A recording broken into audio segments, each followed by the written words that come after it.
Why Rome invented inflation. Imagine waking up one morning and discovering that your entire life savings can no longer buy a single loaf of bread.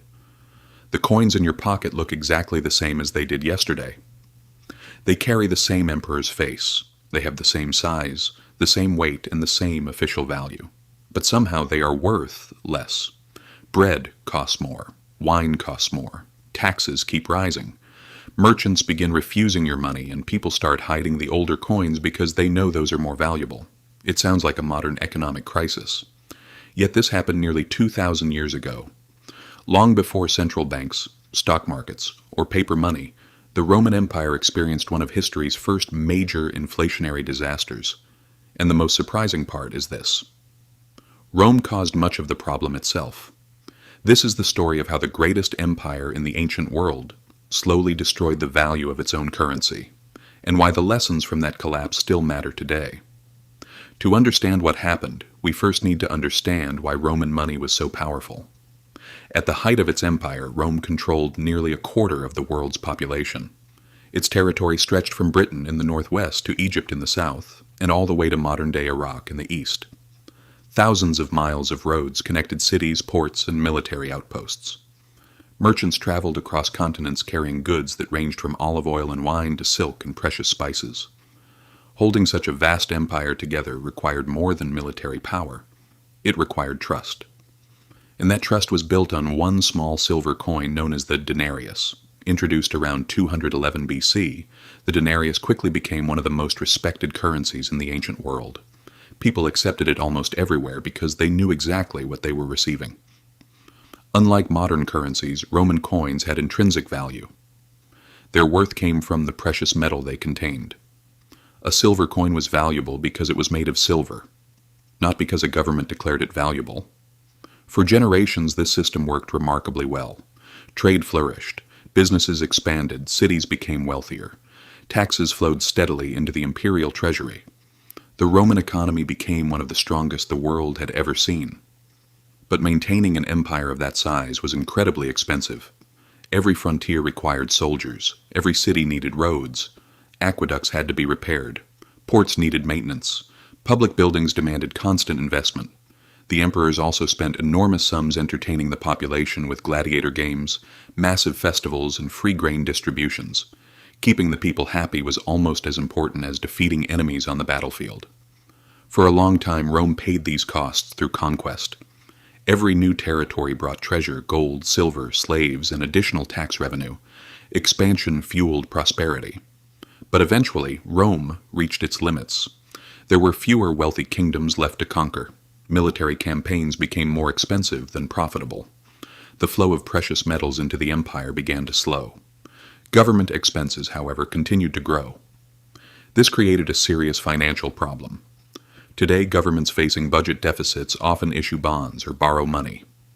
Ancient Rome had no central bank and no modern financial markets. Instead, Roman emperors discovered another solution. They changed the money itself. The process was called debasement. At first, the changes were almost invisible. A coin that had once contained nearly pure silver was now mixed with a small amount of copper. Most people never noticed. The coin still looked shiny. It still carried the emperor's portrait. It still circulated normally. The government could now produce more coins, using the same amount of silver. This gave emperors additional money to pay soldiers, fund construction projects, and finance government spending. It seemed like an ingenious solution.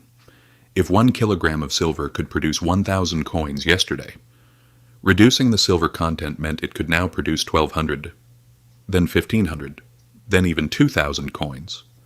More money entered the economy without discovering new silver mines. For a while, everything appeared to work. But the illusion didn't last. Over the following decades, each new emperor reduced the silver content a little further. Coins that had once contained over 95% silver gradually dropped to 80%, then 60%, then 40%. Eventually, during the crisis of the 3rd century, many Roman coins contained less than 5% silver. Some were little more than copper covered with a thin silver coating. People quickly realized what was happening. Merchants began comparing old coins with newly minted ones. The difference became obvious. The older coins contained far more silver If the metal inside the coins was worth less, prices naturally began to rise. A loaf of bread that once cost 1 denarius now cost 2. Wine became more expensive.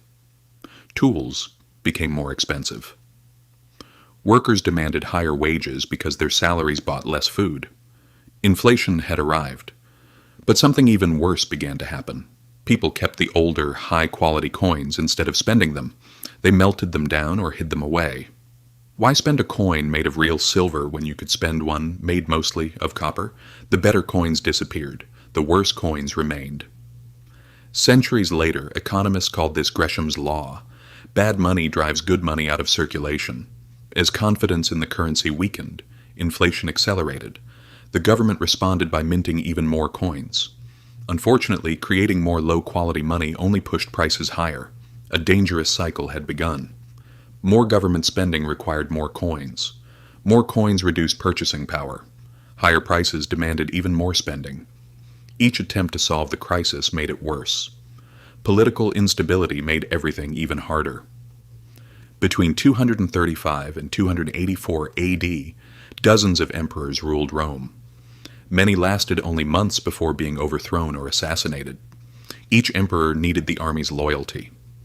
The easiest way to secure it was by increasing soldiers' pay. But higher wages required more money, leading to even greater currency debasement. Trade also suffered. Merchants stopped trusting Roman coins. Some demanded gold, others returned to barter. Without trusted money, trade became slower and less efficient. The Roman economy gradually lost one of its greatest strengths. Eventually, Emperor Diocletian tried to restore order. In 301 AD, he introduced the Edict on maximum prices. It set legal price limits on more than 1,000 goods and services: bread, wine, meat, clothing, transportation. Even teachers and doctors had maximum legal fees. Anyone charging more faced severe punishment.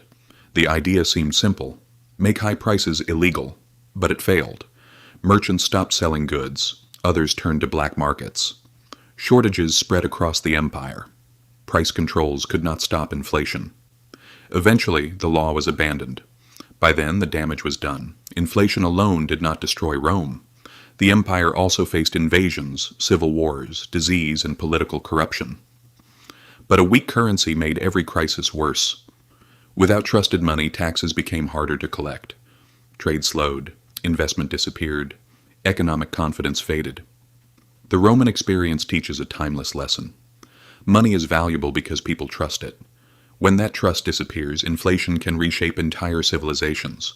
Rome was one of history's greatest empires, yet it could not escape one simple truth: a currency is only as strong as the trust people place in it. The fall of Rome's currency is often remembered as an ancient story, but its lessons are surprisingly modern. Today, very few countries use coins made of gold or silver.